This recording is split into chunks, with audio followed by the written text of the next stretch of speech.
Salam. Warta Jemaat Gereja Kristen Sumber Jemaat PIT pada hari ini Minggu tanggal 12 Februari 2023. Sesuai hasil keputusan persidangan klasis kontrakta kelas Wengapu pada tanggal 30 Januari 2003 di GKS Jemaat Cabang Prehowar telah ditetapkan jadwal khotbah perkenalan calon pendeta GKS Jemaat PIT Cabang Prehowar calon Mekar sebagai berikut. Minggu tanggal 12 Februari 2023 Vikaris Anugrah Omega Manapa STH Gereja GKS Jemaat PI di Cabang Prehowar pada jam 8.30 WITA dan Pos PI Lembe Eden jam 17 WITA. Bahan khotbah Yesaya 58 ayat 1 sampai 12, tema puasa yang dikehendaki oleh Allah. Yang kedua, Minggu tanggal 19 Februari 2023 Vikaris Belendina Lia Yiwas SI Teol GKS Jemaat Cabang Prehowar jam 8.30 WITA, Pos PI Lembe Eden jam 17 WITA. Bahan khotbah 2 Petrus 1 ayat 16 sampai 21, tema kita adalah saksi kebesaran dan kemuliaan Kristus. Pada hari Minggu tanggal 26 2023 Vikaris Justina Inalole STH GKS Jemaat PI Cabang Prehowar pada jam 8.30, Pos PI Lembe Eden pada jam 15 WITA. Bahan khotbah Mazmur 32 ayat 1 sampai 11, tema orang yang diampuni dosanya akan bersorak-sorai. Demikian warta jemaat. Terima kasih. Salam. Saya jemput jemaat Tuhan untuk berdiri.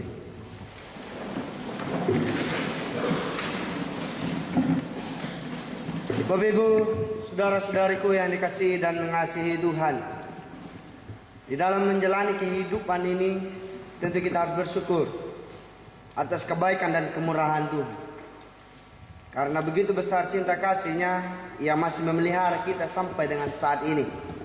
Dan buktinya kita juga masih mengasihi Tuhan dengan kehadiran kita di rumah-Nya yang kudus untuk kita bisa memuji dan memuliakan nama Tuhan serta merenungkan kebenaran firman-Nya. Untuk itu, saudara-saudariku yang dikasihi Tuhan, saya mengundang kita semua, mari kita mempersiapkan hati kita, iman kita untuk memasuki ibadah saat ini. Mari kita memuji dan memuliakan nama Tuhan dari NKB yang pertama, bait 2 dan bait yang pertama dan bait yang ketiga.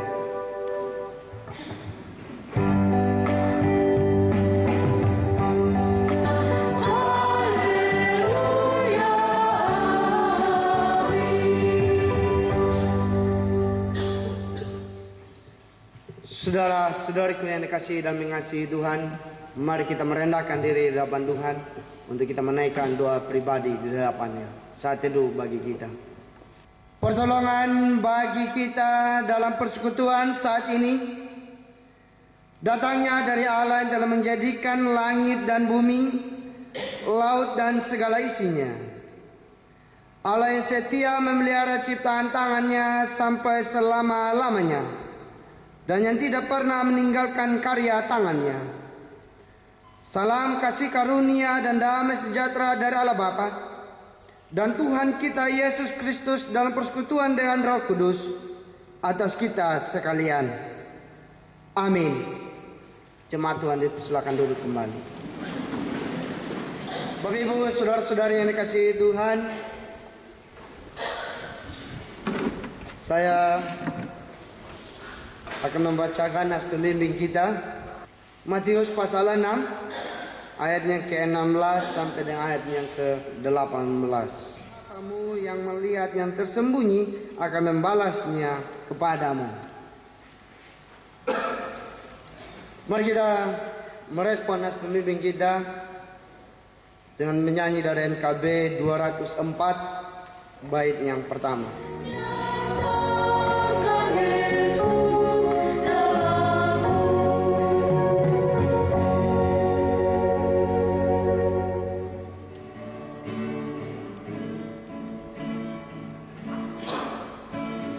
Kasih yang terindah,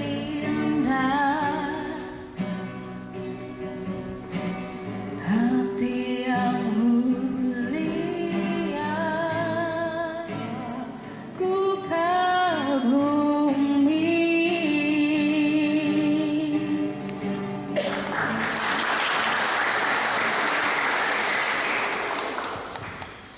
Terima kasih puji-pujiannya. Tuhan Yesus memberkati.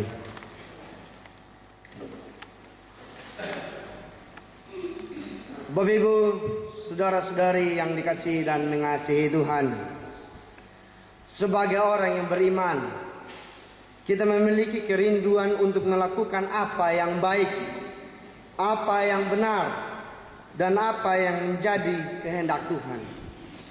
Namun kenyataannya tidak selalu demikian. Kita menyesal lalu mengulangi kesalahan yang sama. Mari kita nyatakan pengakuan kita dan penyesalan kita yang sungguh-sungguh kepada Tuhan, supaya Tuhan yang Maha Pengasih dan Penyayang bagi kita akan menghapus setiap pelanggaran dan dosa kita. Mari kita berdoa. Inilah kami, ampunilah kami, hanya di dalam anak-Mu Yesus Kristus, Sang Juru Selamat bagi kami. Kami telah berdoa dan memohon kepada Bapa di sorga. Amin. Bapak Ibu, saudara-saudari yang dikasihi dan mengasihi Tuhan, jika demikian pengakuan kita kepada Tuhan, maka dengarlah berita anugerah.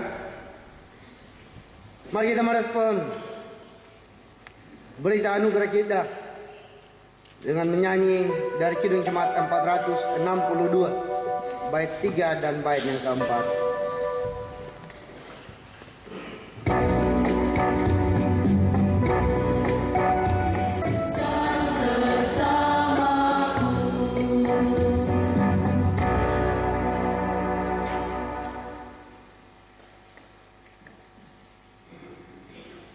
Saya jemput jemaat Tuhan untuk berdiri.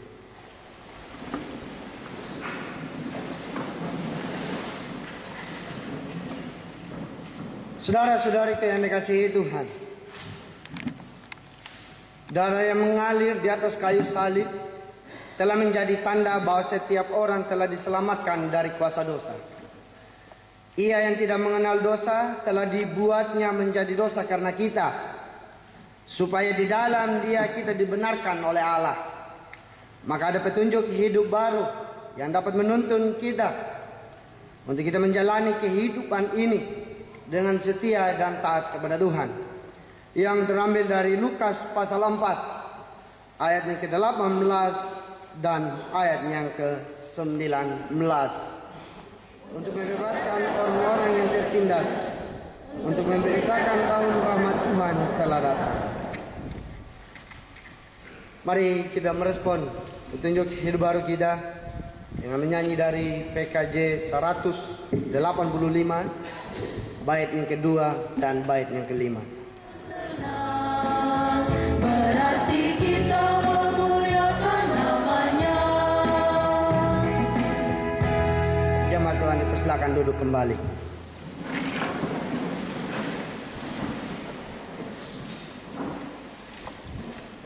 Bapak Ibu, saudara-saudari yang dikasihi dan mengasihi Tuhan,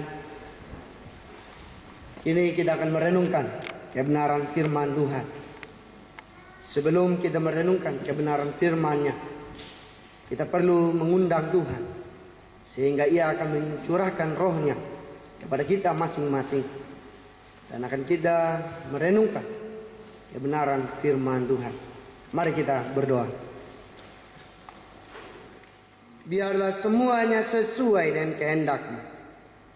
Inilah doa dan permohonan kami ya Tuhan. Sempurnakanlah doa kami hanya di dalam anak-Mu Yesus Kristus. Kami telah berdoa dan memohon kepada Bapa di surga. Amin. Perenungan firman Tuhan kita terambil dari Yesaya 58 ayat 1 sampai dengan ayat yang ke-12. Di bawah perikop kesalehan yang palsu dan yang sejati. Serukanlah kuat-kuat, janganlah tahan-tahan. Nyaringkanlah suaramu bagaikan sangkakala yang membetulkan jalan supaya tempat itu dapat dihuni. Bapak Ibu, saudara-saudari yang dikasihi Tuhan, sebelum kita merenungkan kebenaran firman Tuhan, saya persilakan kepada solo dari anak Fidel untuk menyanyikan puji-pujiannya bagi Tuhan.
Terima kasih puji-pujiannya Tuhan Yesus memberkati.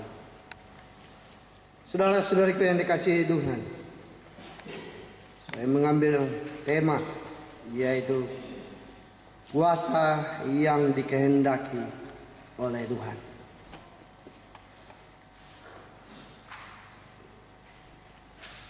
Saudara-saudariku yang dikasihi Tuhan, apa yang kita mengerti atau apa yang kita tahu tentang arti yaitu kesalehan. Tentu yang kita pahami bahwa orang yang baik, orang yang sopan, orang yang suka menolong dan ramah, itulah yang kita pahami tentang orang yang saleh. Yang berarti bahwa semua yang baik ada padanya. Tetapi kalau kita melihat dari pengertian kamus bahasa Indonesia, arti dari kesalehan ialah orang yang taat dalam menjalankan ibadah. Yang berarti dia penuh dengan kesetiaan dalam beragama.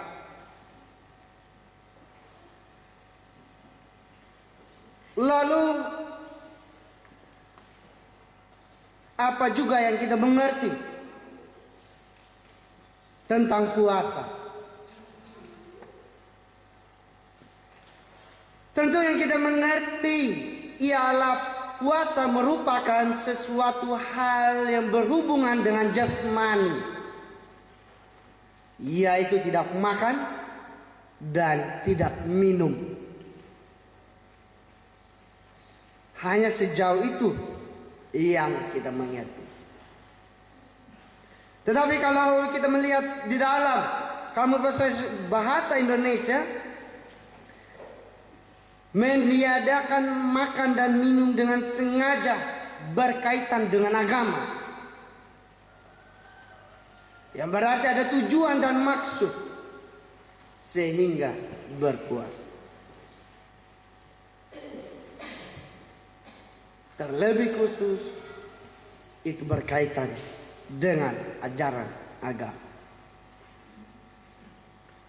Saudara-saudariku yang dikasihi Tuhan, perlu kita pahami, perlu juga kita tahu bahwa kesalehan di dalam perjanjian lama, terlebih khusus pada zaman bangsa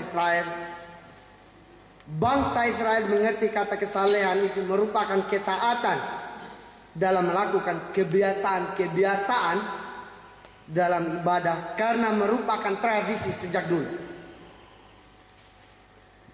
Sama juga dengan puasa, itu merupakan juga kebiasaan-kebiasaan mereka.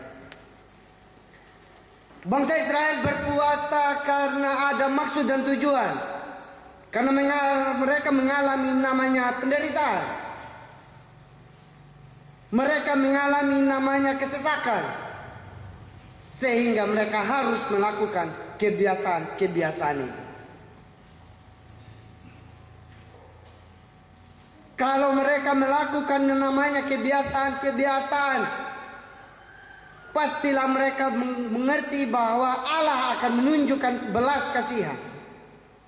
Allah akan menunjukkan rasa prihatin kepada mereka. Memang benar Bapak Ibu Saudara-saudara, jika mereka melakukan namanya dosa harus ada namanya korban,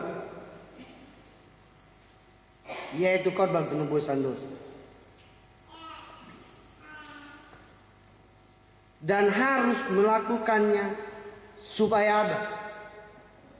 Supaya benar-benar bahwa Allah memberi pengampunan kepada mereka.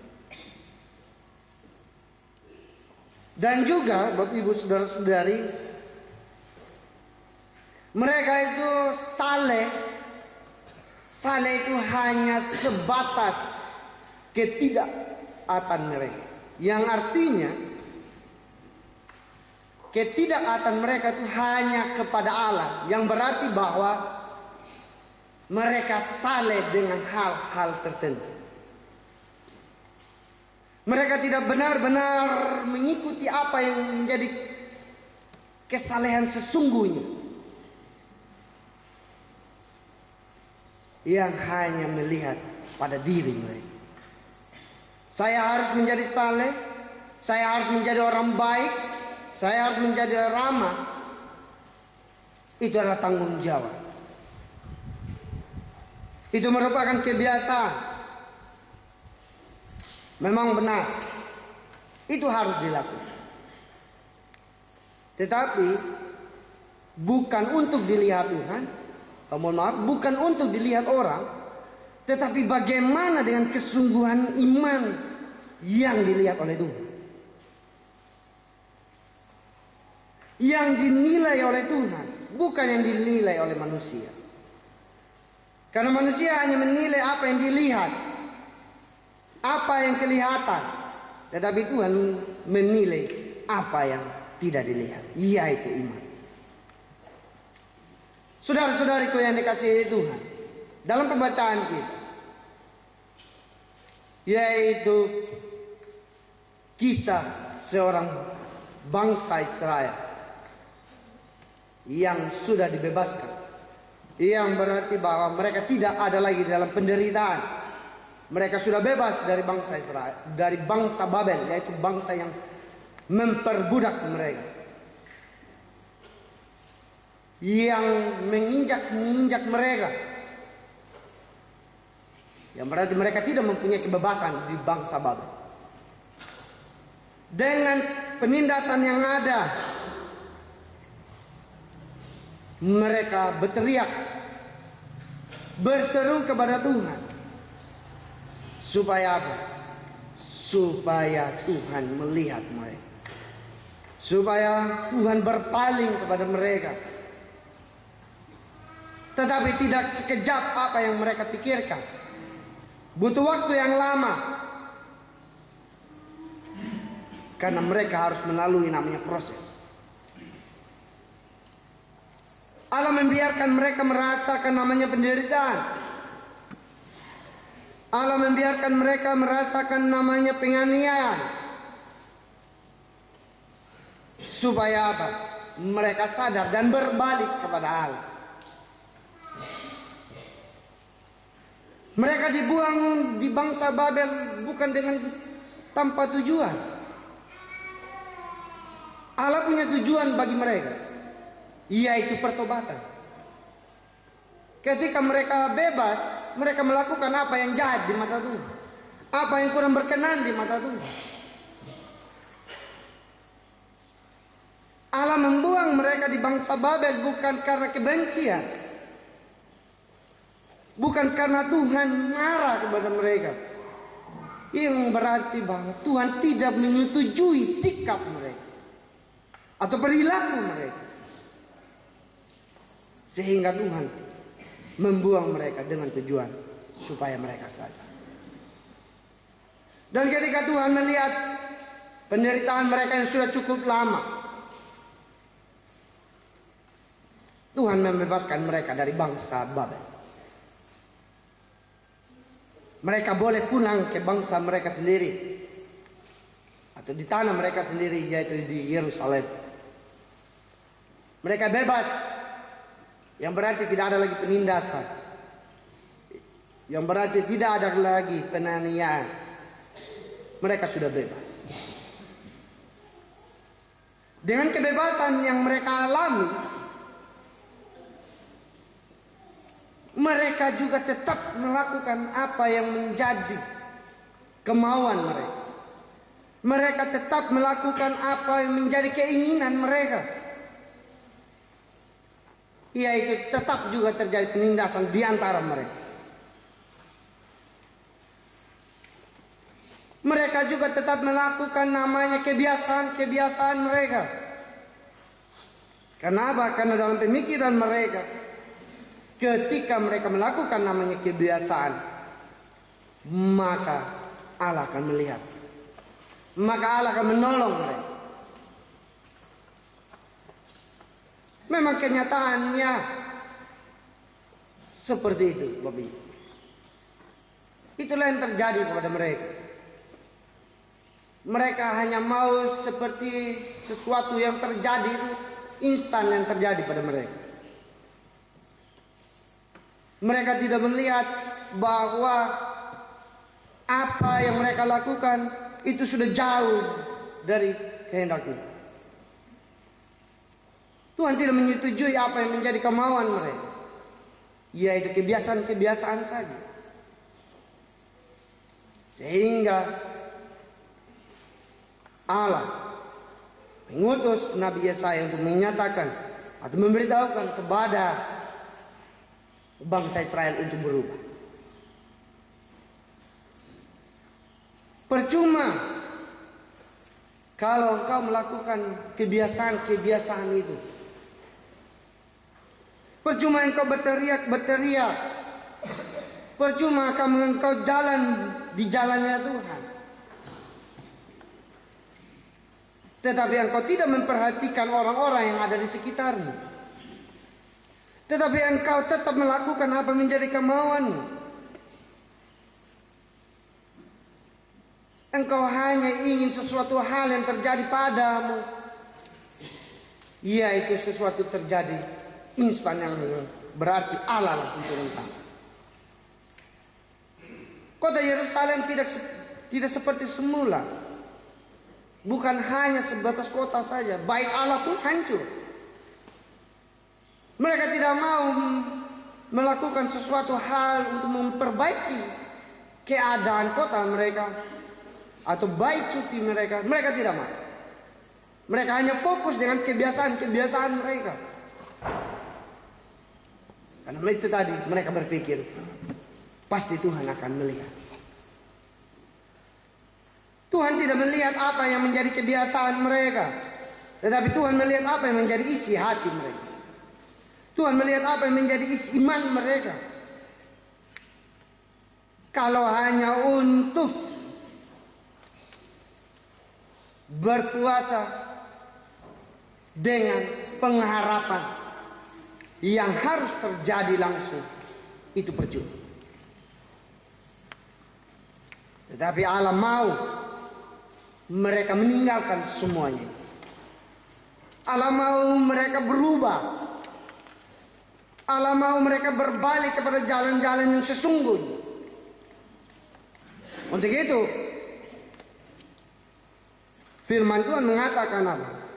Bukan berpuasa yang kukehendaki ialah supaya engkau membuka belenggu-belenggu kelaliman dan melepaskan tali-tali kuk, supaya engkau memerdekakan orang yang teraniaya dan mematahkan setiap kuk, supaya engkau memecah-mecah rotimu bagi orang yang lapar, memberikan rumah bagi orang yang tidak mempunyai rumah, memberikan pakaian bagi orang yang telanjang. Itulah berpuasa yang Tuhan kehendaki, yang Tuhan mau. Kata Nabi Yesaya kepada mereka, kalau engkau masih di dalam hidupmu yang seperti ini, maka Tuhan tidak akan memperhatikan kamu. Tuhan tidak akan memperdulikan kamu. Karena apa? Sesamamu saja engkau tidak memperdulikan, apalagi itu. Saudara-saudariku yang dikasihi Tuhan, memang patah semangat, putus asa terjadi pada mereka. Mereka seolah-olah tidak mampu untuk menjalani kehidupan mereka. Mereka juga tidak kuat. Tetapi kalau mereka benar-benar mau mengikuti apa yang menjadi keinginan Tuhan, maka perubahan itu akan terjadi. maka hidup mereka pasti akan berbalik.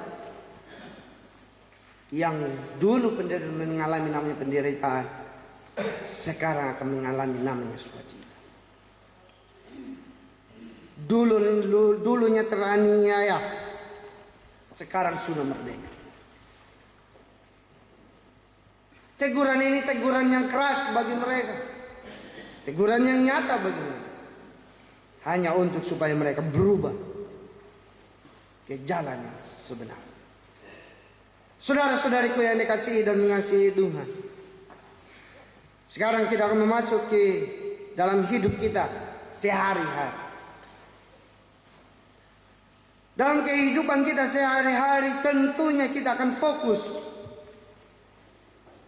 Tentu kita akan melihat diri kita. Yang berarti bahwa kita hanya fokus dengan kemauan kita. Kita hanya fokus dengan keinginan kita. Dan apabila kita sudah terancam, sudah terjatuh, baru kita kembali. Baru kita kembali kepada Tuhan dan berteriak kepada Tuhan, berseru kepada Tuhan, supaya Tuhan membalikan keadaan. Supaya Tuhan langsung turun tangan. Tidak jarang juga kita melakukan namanya kebiasaan kita. Kebiasaan kita yang saya katakan tadi, kebiasaan agama, yaitu berpuasa. Kita berpuasa hanya untuk supaya penderitaan kita terbalik menjadi sukacita. Kita tidak melihat di sekitaran kita. Kita tidak memperdulikan lingkungan kita. Kita hanya fokus pada diri kita. Kita hanya fokus pada tujuan. Contoh, Bapak Ibu Saudara-saudara, kalau di dalam hal perkantoran atau di dalam hal sekolah, kita hanya fokus dengan apa menjadi tugas dan tanggung jawab kita. Kita hanya fokus dengan apa yang harus kita kerjakan. Ya, itu tidak salah. Tetapi yang salah, jangan sampai engkau terlalu fokus. Jangan sampai engkau terlalu asik dengan pekerjaan, sehingga hubunganmu dengan Tuhan asal-asal. Sehingga hubunganmu dengan Tuhan tidak tahu lagi arahnya kemana. Karena apa? Kita terlalu sibuk dengan pribadi. Inilah teguran yang nyata pada diri kita lewat firman. Yesaya mau kita berpuasa dengan kesungguhan hati kita, yaitu hubungan kita dengan Tuhan.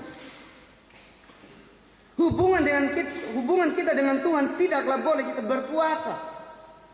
Yang berarti bahwa ketika mengalami namanya kesusahan, baru kita dekat dengan Tuhan. Tetapi ketika kita sudah mengalami namanya sukacita, hidup yang baik, kita berpuasa dengan Tuhan. Hubungan kita dengan Tuhan tidak ada. Kedekatan dengan Tuhan sudah jarang terjadi. Kita tidak bisa pungkiri Bapak Ibu Saudara-saudara. Ini memang menjadi suatu kenyataan. Karena apa? Kita terlalu fokus pada diri kita. Sehingga kita juga tidak memperdulikan lingkungan kita yang ada. Ya. Ada orang di sekitar kita yang mungkin membutuhkan makanan, membutuhkan minuman, membutuhkan pakaian, tetapi kita tidak memperdulikan.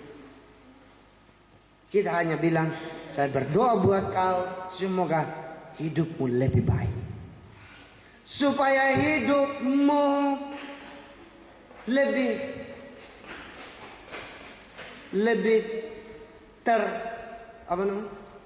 bisa terobsesi, yang berarti bisa terfokus,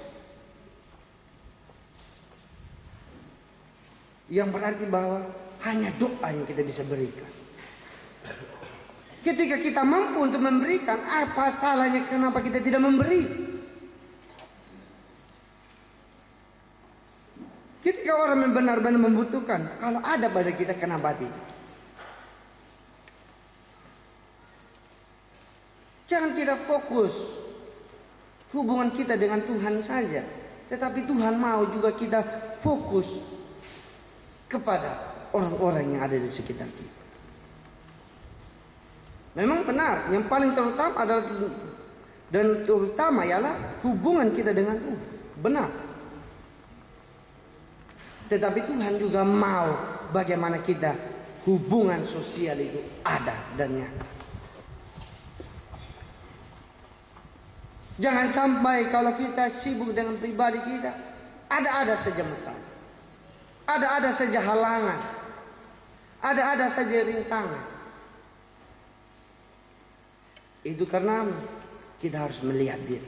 Apa yang salah? Kita harus melihat apa yang tidak beres pada diri kita. Bukan kita lihat kembali apa yang tidak beres pada pekerjaan kita. Kok kenapa ya? Ada saja yang tidak beres. Padahal saya sudah mengikuti apa yang menjadi prosedur. Padahal saya sudah mengikuti pekerjaan yang sudah diarahkan kepada saya. Tetapi kok kenapa ya? Tidak beres-beres, tidak selesai-selesai. Itu adalah teguran Tuhan supaya apa? Supaya engkau jangan terlalu fokus. Engkau harus puasa juga pekerjaan. Engkau harus juga meninggalkan pekerjaan itu sementara. Itulah maksud Tuhan. Engkau kembali sudah kepada Tuhan. Perbaiki hubunganmu dengan Tuhan. Jangan sibuk dengan apa yang menjadi kesibukan kita. Jangan sampai Tuhan juga tidak memperdulikan kita. Jangan sampai Tuhan tidak melihat kita. Dan Tuhan mengatakan, engkau saja sibuk dengan pribadimu, saya juga tidak mau sibuk dengan. Kita mau jadi apa? Tentu kita tidak bisa jadi apa. Yang terjadi ialah berantakan sudah hidup kita. Tidak bisa terarah lagi hidup kita. Yang terjadi hidup kita baik keluarga maupun lingkungan pasti berantakan.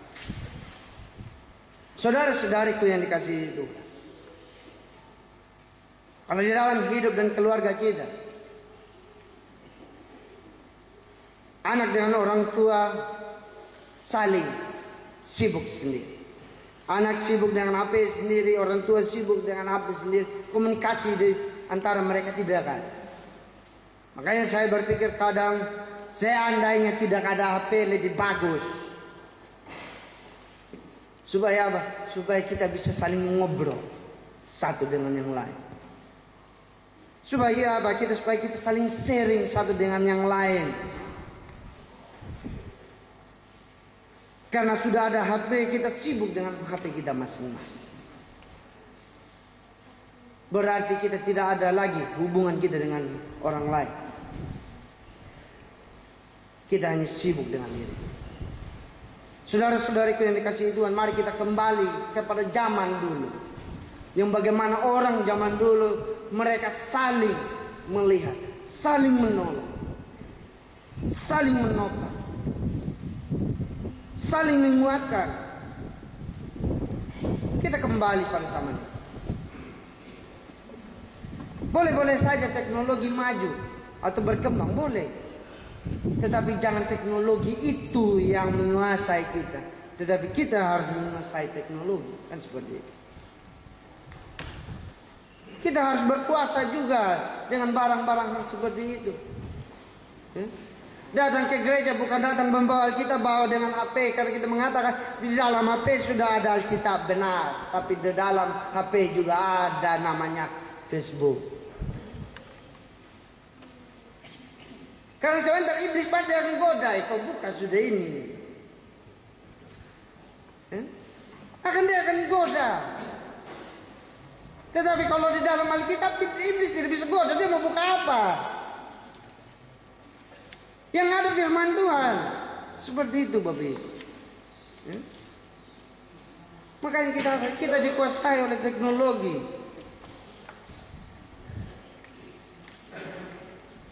Kalau kehidupan kita seperti ini, hubungan kita dengan Tuhan asal-asalan. Hubungan dengan Tuhan sudah tidak tahu arahnya kemana. Jangan kita mempermainkan Tuhan ketika kita butuh Tuhan, baru kita datang. Untuk itu saudara-saudari yang dikasihi Tuhan, mari kita sadar, mari kita kembali. Kita memperbaiki hubungan kita dengan Tuhan terlebih dahulu. Lalu kita memperbaiki hubungan kita dengan keluarga dan lingkungan kita. Itulah puasa yang dikehendaki oleh Tuhan. Itulah yang ingin Tuhan lihat. Itulah yang Tuhan mau pada diri kita. Jadilah orang Kristen yang benar-benar Kristen. Jadilah orang yang takut dengan Tuhan. Jadilah orang yang setia dengan Tuhan. Jangan sibuk dengan apa yang menjadi kesibukan. Sibuklah dengan Tuhan. Supaya apa? Tuhan juga sibuk dengan. Kiranya firman Tuhan ini memberkati saya dan kita semua. Amin. Mari kita merespon perenungan kita dengan menyanyi dari Kidung Jemaat 432 bait yang pertama. Setelah itu saya persilakan solo dari anak Angga Awang. Itu berita bagi sedunia.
Bapak Ibu, saudara-saudari yang dikasihi Tuhan, mari kita merendahkan diri di hadapan Tuhan untuk kita menaikkan doa syukur dan doa syafaat kita.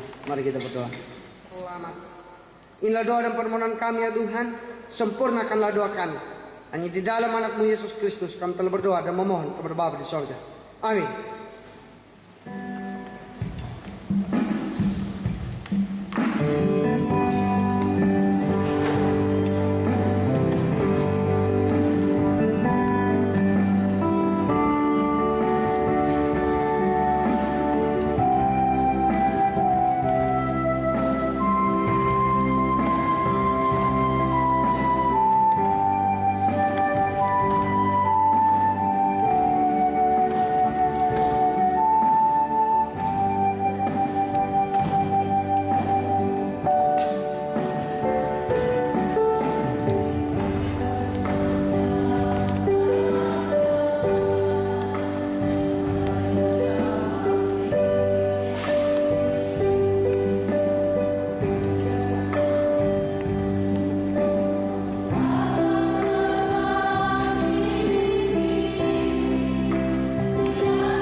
Baik, terima kasih banyak atas kesempatan yang sudah diberikan bagi saya. Kiranya pilihan Tuhan Bapak Ibu serahkan saja kepada Dia, dan siapapun Dia, itulah pilihan Tuhan. Amin. Amin.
kita bersama-sama dengan semua orang percaya di seluruh gereja pada segala zaman dan waktu.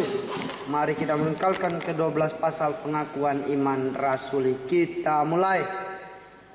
Aku percaya kepada Allah, Bapa yang Maha Kuasa, Khalik langit dan bumi, dan hidup yang kekal. Amin. Mari kita menyanyi dari Kidung Jemaat 338. Menyebarkan terang dunia. Bapak Ibu, saudara-saudari yang dikasihi dan mengasihi Tuhan, pulanglah dan bawalah firman Tuhan yang telah kita dengar dan kita renungkan. Dan arahkanlah hatimu ke sorga. Terimalah berkat Allah. Anugerah dari Tuhan Yesus Kristus, pengasihan Allah Bapa dalam persekutuan dengan Roh Kudus, kiranya menyertai kita sekalian dari saat ini sampai selama-lamanya.